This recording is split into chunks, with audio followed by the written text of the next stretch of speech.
Welcome to my podcast, Today's Dream, Tomorrow's Reality. My name is Vickie Poole.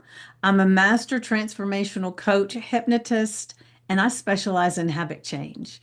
And this podcast is sponsored by the Enlightened Peach. And it's all about embracing our mosaic life. And some of you may ask, what is a mosaic life anyway? Well, it is recognizing that all the pieces of our life, the good, the bad, the indifferent, have all come together to make us who we are. And our next guest is really enhances this actual idea, right? Um, you change any one thing and we are different. With that in mind, I invite you to embrace your perceived imperfections and celebrate who you are.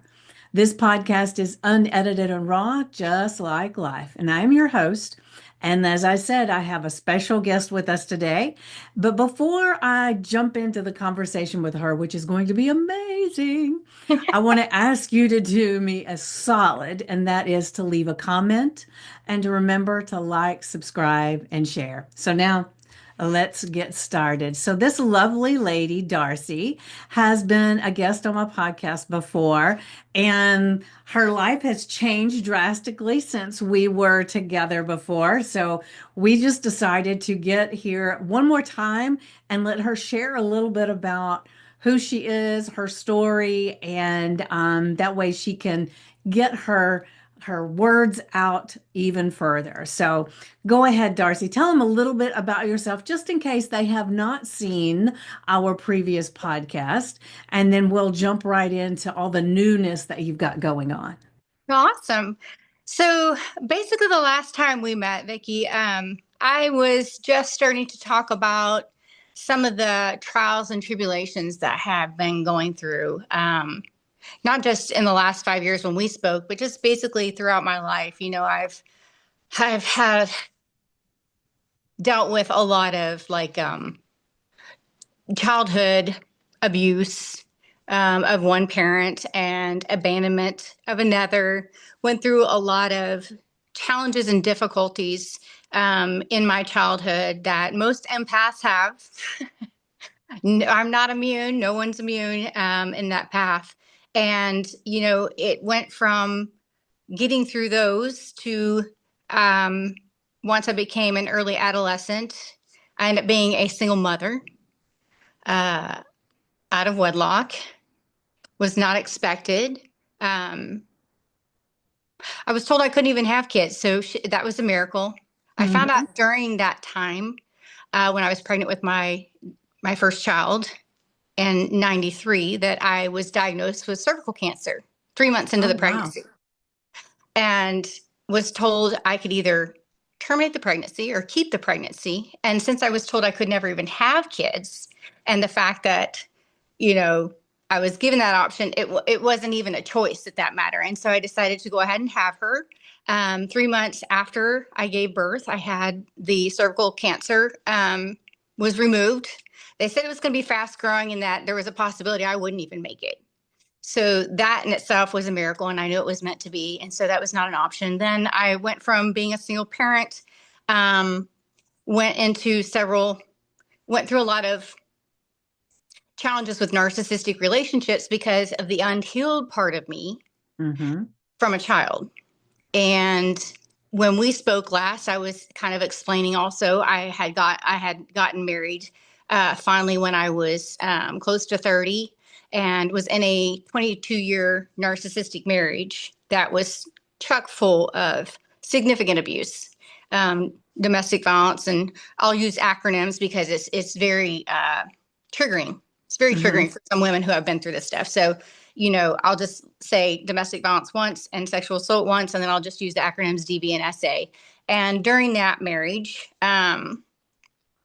was very, very traumatic. And in that time, I ended up having something called a spontaneous Kundalini awakening. And I didn't even know what that was. I didn't Hmm. even know what that was. Um, it sounds like something very evil, and I didn't realize what it was until 2 years after it happened. But because of all the trauma that I had been through, um, God just allowed this event to happen because He knew that if He didn't intervene, that my trajectory was not good. And things have just evolved since we talked last. I was going into great detail about what my ex-husband was involved in, and how I was felt like I was being called to bring governmental and political change to that. I went through I've been going through parental alienation in the last 5 years. I haven't seen my two younger daughters. And so in this period of time, and since my spiritual awakening process, and let me just tell you, during that spiritual awakening process, when that happened, I had something similar to what's known as like an NDE experience. I actually Hmm. ended up leaving my body. I had an outer body experience, and I could see all the events unfolding as they were happening outside my body. And I could literally see So my you were ex-husband completely disassociated, right? completely, Okay. completely, completely. I had no idea what happened to me. And I was just like, after it happens, you're trying to make sense of it. You're trying to make, like, what just happened to me? What just happened to me? What just happened to me? Where were And you then, when that happened? Do you remember? oh yeah, oh yeah. Um, it was in the middle of a very traumatic moment with my ex-husband at our house in September of 2019. And something was about to unfold, a life-ending situation. And in that moment, I, I, I, I was just begging God. I just said to my ex-husband, and out loud, I was saying, just do it, just do it, just do it, just do it, just do it, just get it over with. Just, I was at that point where I had been through so much trauma, and I could not get out of that situation. That at that moment, I had been crying and crying and crying, and I couldn't even speak. I had been crying. I was on my hands and knees on the floor, and he was standing above me, and something was about to happen. And I guess God at that moment was either trying to protect me from the event or what happened. I don't know. At that point, all I remember is leaving my body. I was crying and sobbing, and I said, "Just get it over with. I'm done. I'm done." And I just all of a sudden I could see myself from the ceiling. Like, how, like, when you see, when you've heard near death experience people on an operating room table or something like that, and it's almost unexplainable, but I could see myself on the floor, and I was up here at the ceiling, and I'm looking down at myself. And all of a sudden, I start going through a life review. Hmm. Back in the day when there were, before black and white movies, they had those like this flip Rolodex thing where it goes, The slide projector? yeah, like that where you turn the handle and you just flip, the movie before the movie came, black and white movies came out. You know what I'm talking about? Yeah. And it was like, and in that moment, I'm so disassociated from my body. Everything just went black, and I'm seeing just thousands of snapshots of my entire life, things that I had judged myself for. And in my mind, telepathically, I guess, in my mind, I'm going, I'm a horrible person. I'm a horrible mother. And I can hear a voice. I can hear a voice, and it's pitch black. But I can, all at the same time, I'm seeing myself on the floor, and then my ex-husband sits down on the couch, and he's just staring at me like, what is happening? What is happening? He's just looking at me. And this whole time I'm sitting there going, who is this talking to me? And they're saying, Darci, you're a good mother.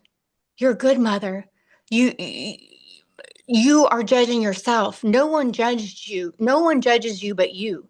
You're the only one. And at that point, I was like, oh my gosh. Oh my gosh.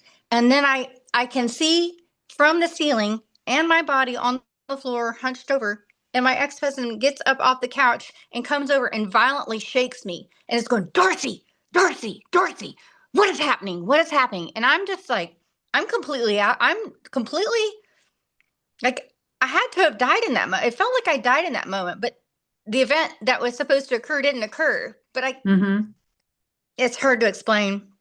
And I opened my eyes, and it was almost like I was in a daze, like I was drunk, or and I wasn't any of those things.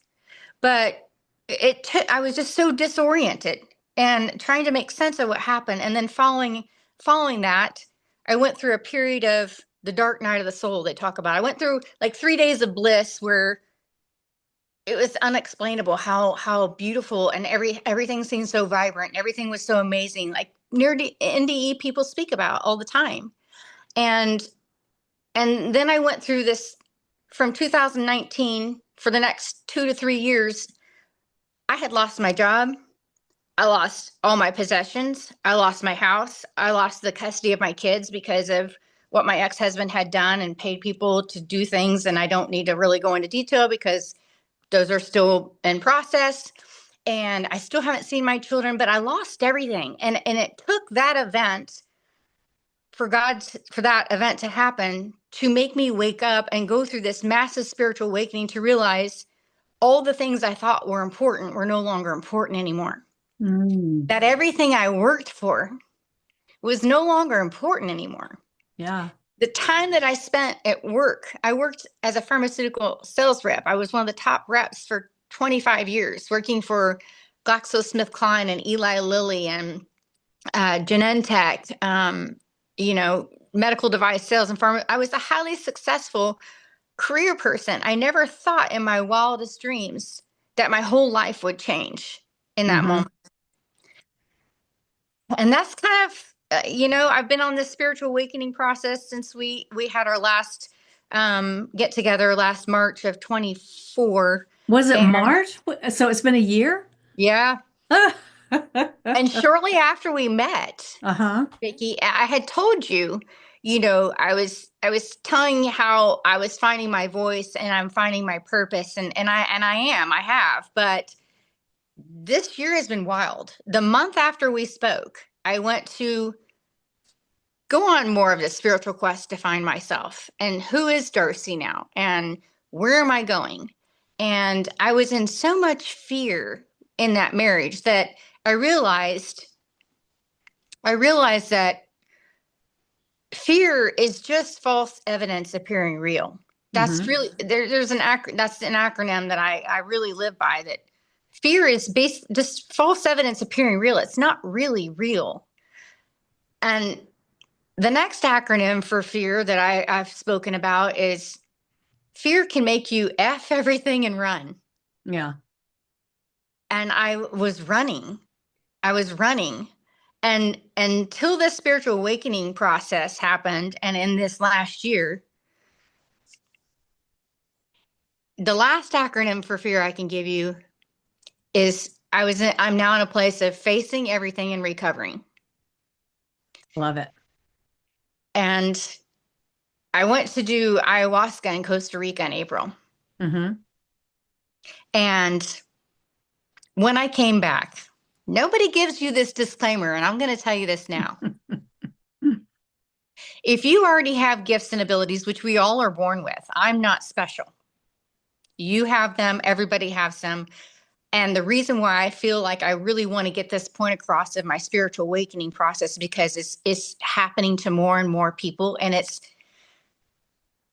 by design. By Mm-hmm. design. When I had that life review, I was shown many things that just I feel called to share now, because I know that other people are going to be having these spontaneous Kundalini awakenings that I didn't even know what had happened to me until 2 years. I saw it in an email and I'm like, oh my God, that's what it explained exactly what happened to me in that event. And I just want to start talking about that because it's going to be happening a lot this year. And I don't want other people to think that they're crazy. I don't want them to get labeled as crazy, and not to live in fear.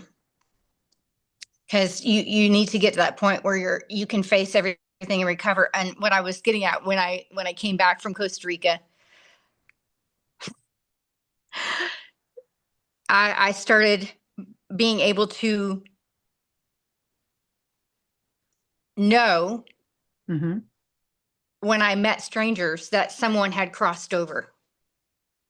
Okay. And they would come. This has happened with my brother. This has happened with so many strangers. I have so many testimonials from people now that I've worked with or You have mean met. something kind of like the Long Island medium, where when she sees, Yes. she gets in front of somebody, Yep. it's their departed people that she hears from. Yep. Yep. Okay. And All I right. and I don't know. I've always had this ability because when I was 14, I saw my grandfather cross over 5 minutes before he passed away. I was 14 years old and I was at home and I was having a sleepover. And in the middle of the night, I get woken up. I sit up in bed and I can see my grandfather standing at the foot of my bed. And he just said, "Darci, I love you and I'll see you soon." Well, soon on the other side, time is not relevant. Time is Right. not relevant on the other side. So when they say soon, I'm I'm 55 now. He told me this at 14. I'm thinking, okay, soon could be 6 months, soon can be a year, soon can be 50 years. Right. So I have that ability, and I think a lot of empaths that have been through a lot of trauma like this, um, have this gift and ability. We're all born with it, but empaths really have an accelerated version. Right. And yeah, so I've been able to deliver messages for like full on names, full Mm-hmm. on names. I'm not guessing. I'm not saying does it start with an M. I literally can say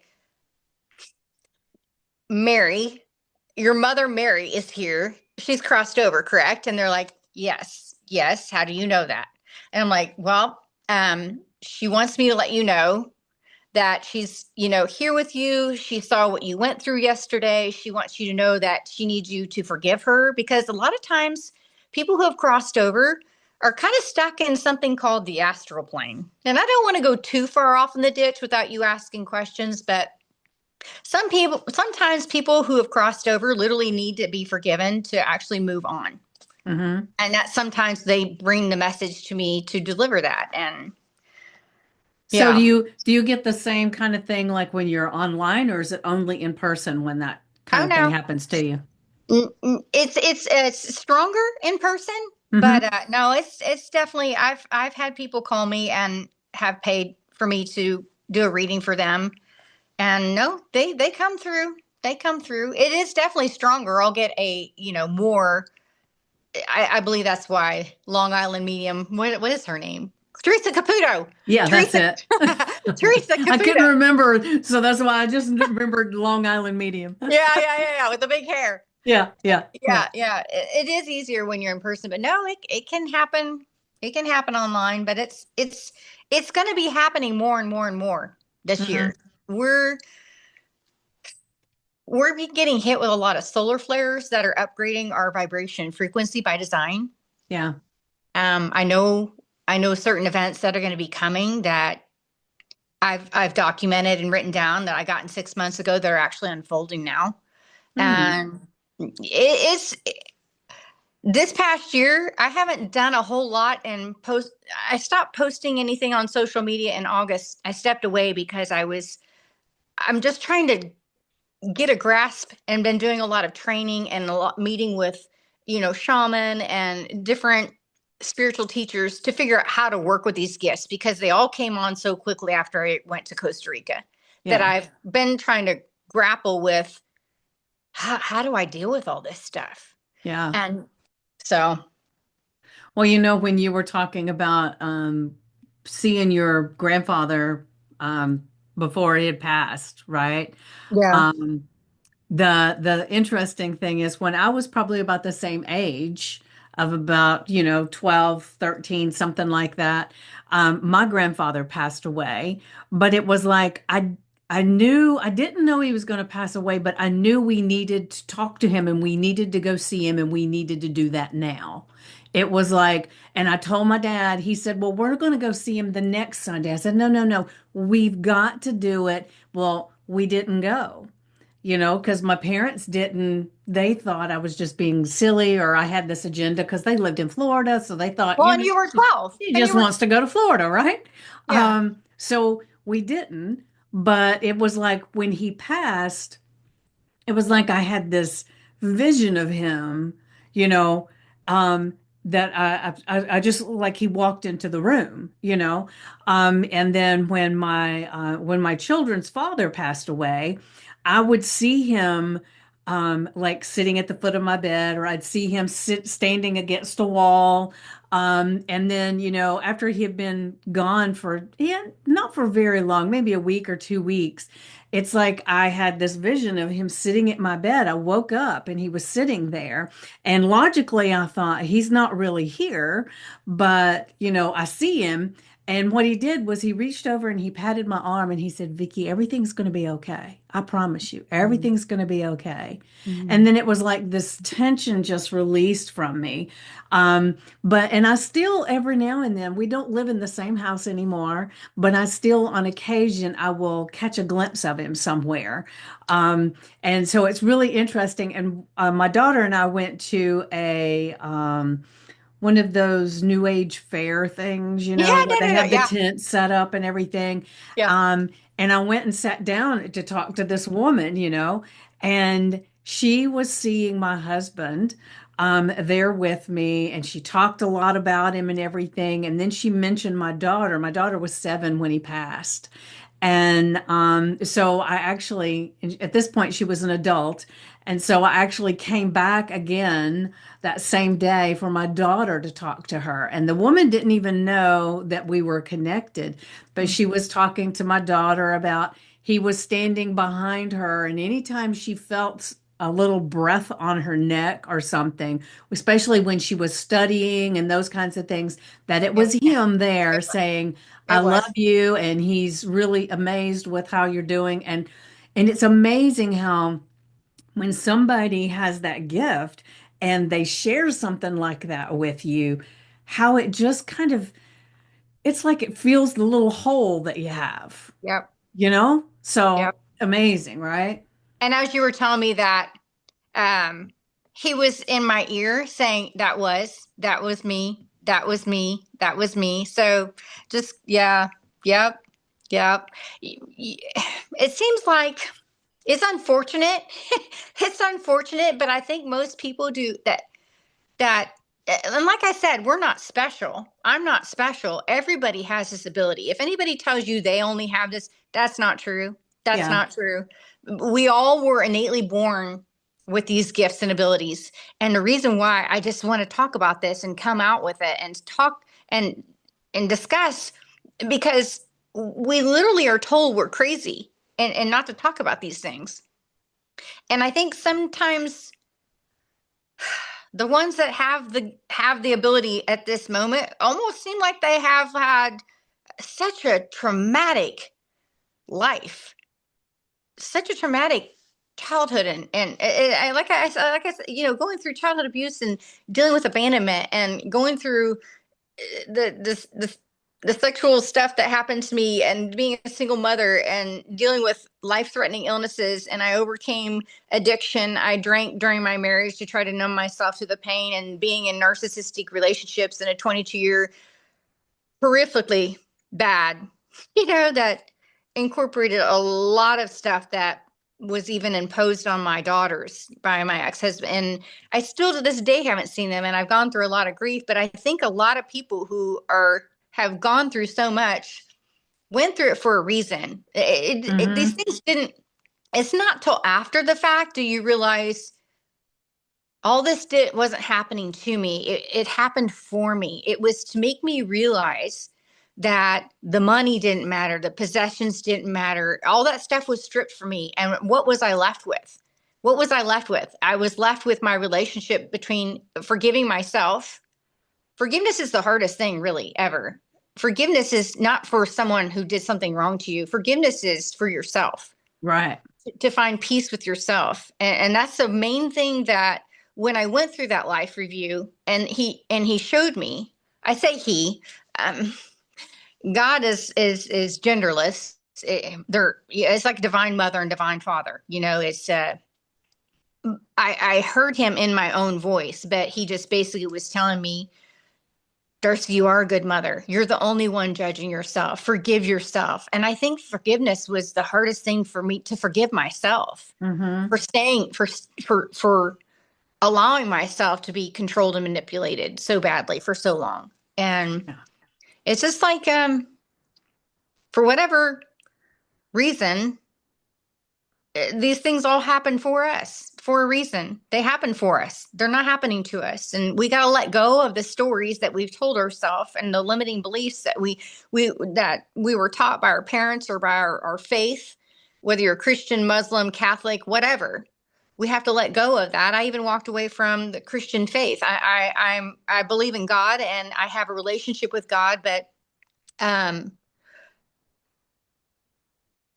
I don't believe you have to sit in a church to have a relationship with God. And I was even during the whole process of the 5 years that I haven't seen my two daughters and went through the spiritual awakening. I went to my pastor at my church and they made me feel like I was crazy. I was trying to explain the event that happened to me. And they're like, there's medication for that, and I'm like, wow, wow. So, it's really sad when you turn to people and no one believes you. That's really hard. So you have to learn to forgive yourself, and you definitely have to love yourself first. It's been a real process this last year. Just yeah, it's been a real process. Yeah, just a couple of days ago, I had one of the lives that I did in my group. I was talking a lot about how, if you want to change your life, one of the things is go look back at all the things that have happened in your life Yeah, and find the lesson in it, because the reason it was there was to move you from one thing to the other. And so there is nobody that hasn't had those lessons. Some are correct. bigger than others. But the thing is, most people use them as an excuse or a reason why they have the life that they do, instead of spending some time. And usually you can't see it when it first happens because you're too immersed in it. But once you can get outside of it, especially now that you can look back and when you were younger at things, it's like you can kind of separate, kind of disassociate, like you were talking about. You separate yourself from it, and then you can look at it logically. Well, if I hadn't learned that, I wouldn't be here. And this is the lesson that I got. And sometimes it's just something as simple as don't do that again. It Yeah. doesn't have to be this big epiphany, but man, oh man, one of the things that I used to do, I don't do it so much now, but I used to feel like things when they happened, I would say, well, that was life lesson. And then I would give it a number. The number depended on what the degree of it was. So it could have been life lesson number 22 or life lesson 5,675 because that one felt bigger. I Mhm. don't do that anymore because I look at life lessons for me, not for anybody else, but for me, as not big or small because each one of them is a lesson. All I got to need to do is pluck out the lesson and then I'm good, right? Mhm. But back then it was like it just made me feel better that it was just called a life lesson with this number in it. Yeah. I think a lot of domestic violence survivors or sexual assault survivors blame themselves or staying in a narcissistic marriage because you think it's better for the kids. Hmm. And I But still, to think about that too, and I'm sure this is something that you've experienced as narcissistic people have the ability to drag your self-esteem down so low that you feel like that's what either you deserve or you'll never get any better. You better stay where you're at. That old and thing, remember the old saying, the devil you know is better than the devil you don't know? 1000%. And I stayed. And you intuitively know I've got to get out of this. This Hmm. is not the right thing. I'm setting the precedent for my children to see how they should be treated. This is, I intuitively knew I stayed too long, but I couldn't, the more years that passed by I was in the marriage, it's like, how do I get out of this now? Yeah, How do I, yeah. how do I get out of this? He's beat me down so much, and he's So done such terrific things. did he keep you financially dependent on him as well? No, because I made really good money. Okay, because a lot of times that's how I they keep correct, people correct. too. No, he was diagnosed in 2017 by our marriage and family therapist with narcissistic personality disorder. And then during our divorce, when I was trying to gain full custody of my children, um, I hired a special interest person to investigate him and his background, and found out some really wild things, and basically said he was a sociopath. Mm, She said he's not just a malignant he's a sociopath. And I was in so much fear. I was in so much fear because of the life-ending threats he was yeah. imposing on me, and was saying he would do to me and my children if I chose to leave. So I was in so much fear. Man, they impose so much fear on you that Mm-hmm. that is why that event happened to me. Like, I believe there's no other reason why that event, that spiritual awakening event, the spontaneous kundalini happened to me. And because God knew that I would not have left that marriage had that not happened.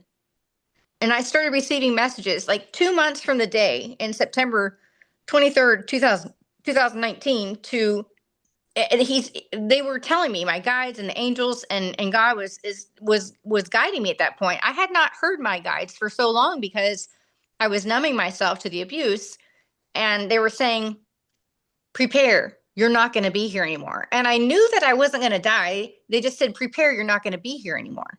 Mm-hmm. And 2 months Did to it the kind of day that, scare you though, thinking maybe that meant you were going to die?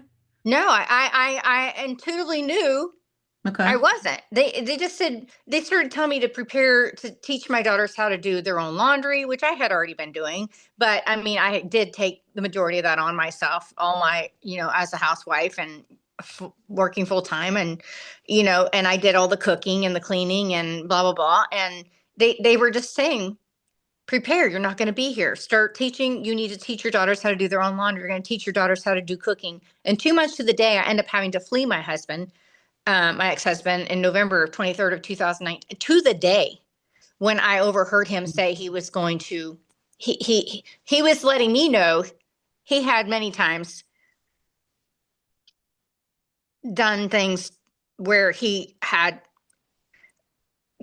I knew I was gonna expire. Okay. Yeah. And, I don't want to say too much, but because it's triggering for some people. And when he verbally said out loud to one of our neighbors that he was going to do it, I knew it was imminent. 2 months to the day that the event happened, 2 months prior, I ended up fleeing. And I fled with my two younger daughters. And we had assessed a fairly large marital estate, and he had paid everybody off to help him. And he paid the constables and the DA's office and stuff like that. And they called me and said, if you don't bring your daughters back, we're going to charge you with kidnapping. We're going to put you in jail, and we're going to charge you with kidnapping. I brought them. I had to bring them back. I'm crying. I'm hysterically crying. And about 4 months later, I never saw them again. Mm. And, a lot of people have said, Darci, you've been through so much, like with your childhood abuse. And, he was, my ex-husband was, I didn't know it. I didn't know it. I didn't know it. I didn't know it. But he was, involved with sex trafficking rings. And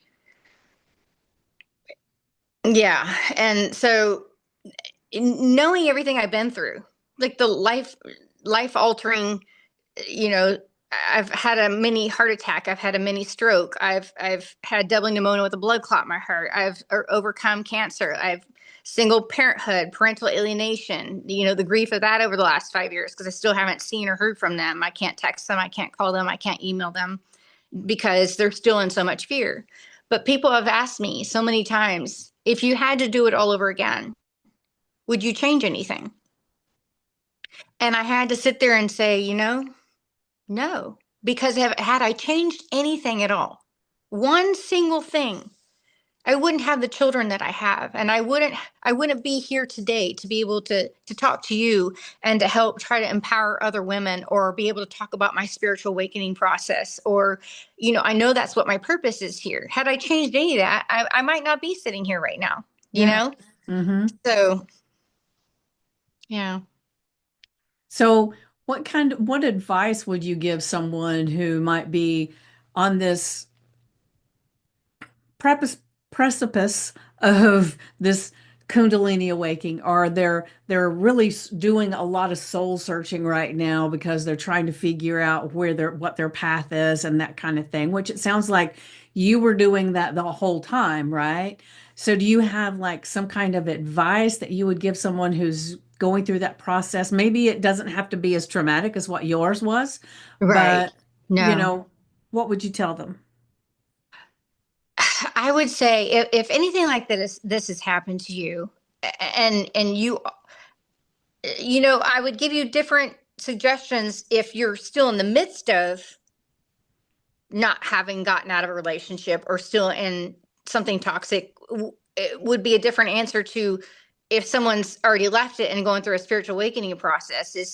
I would gear it more specific. So if they're still in it, I, Well, maybe give both. That way yeah. you've So covered our bases. if they're still in the midst of it, listen to your gut.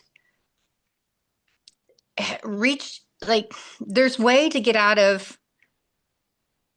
there's ways to get out of narcissistic abuse, and there's ways to get help, and that is to go to, reach out to a domestic violence shelter, and then try to recover from there, because they've got free counseling and stuff like that. But if they've left and they're in the middle of a spiritual awakening process, there is a process that you go through. You have an event that wakes you up. It doesn't have to be an NDE or a Kundalini. If you have any kind of massive event that has rocked your world, and you're reassessing your whole life, you will go through a period of what's called the dark night of the soul. You, and it's different for everybody. For me, I went through the dark night of the soul where I wanted to, and not be here anymore. I, Hmm. I I was in such a dark place, and I had lost everything.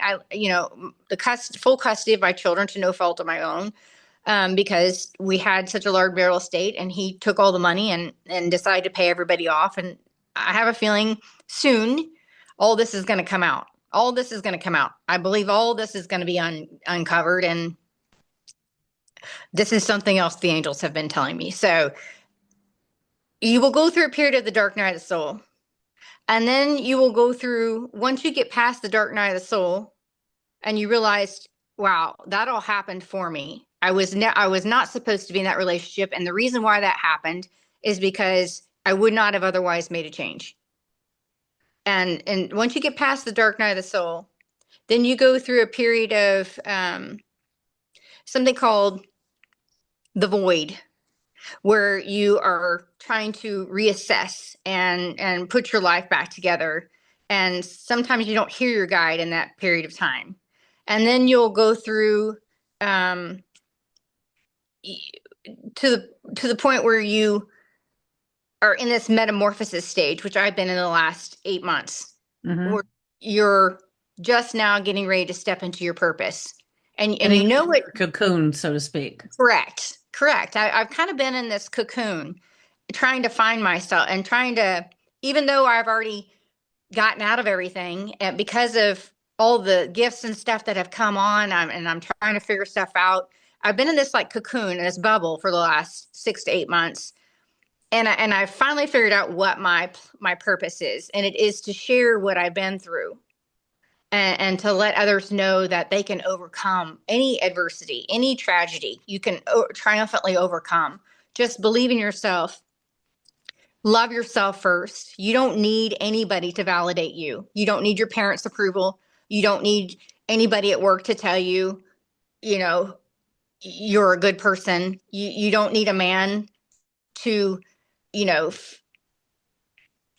to tell you that you're beautiful, because you kind of just have to feel that you have to spend enough time on your own to learn who you are and what you want and where you feel like you're being called to go. Like you just don't need anybody else's validation. You don't. Right. Yeah.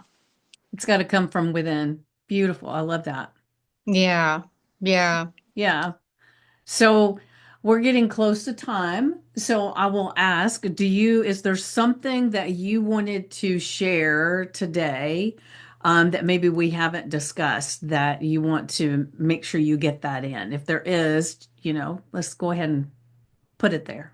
Well, I'm getting ready to start my own YouTube channel. I'm working on it. I'm getting my webpage done. If anybody wants to reach out, they can help assist.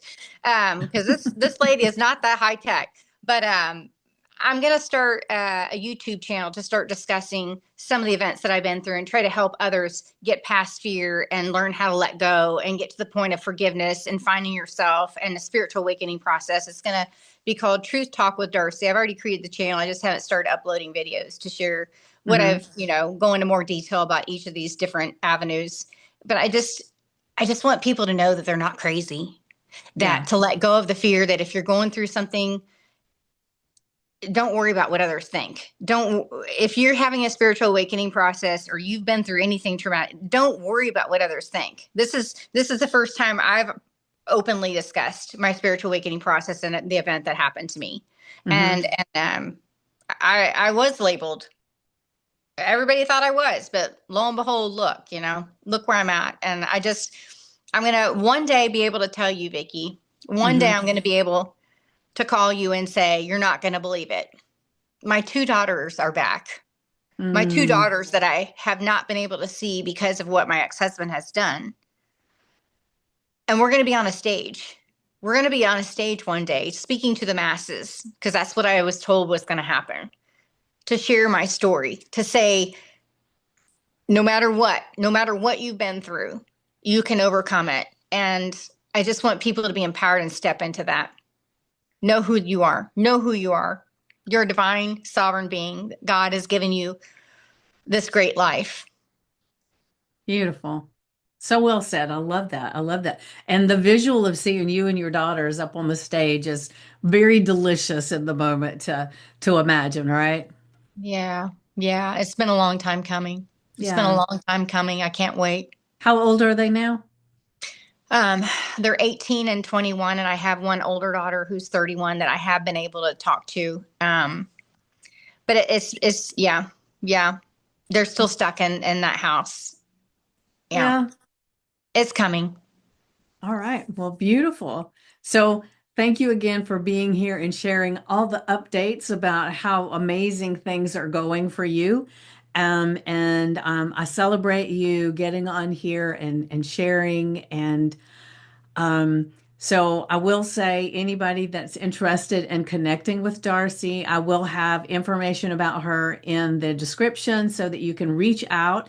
And then if you will get your YouTube link and everything, so we can stick that in there too and support Darci as much as you can because she definitely deserves to have your likes, your shares, and all of that stuff. And so, as a reminder, start here, like and share this episode so that we can get it out to more people. And then it will help Darci tremendously to get her message out. Yes. Thank you so much. Thank you for your time, Vickie. Thank you Thank to your you. listeners. Thank you.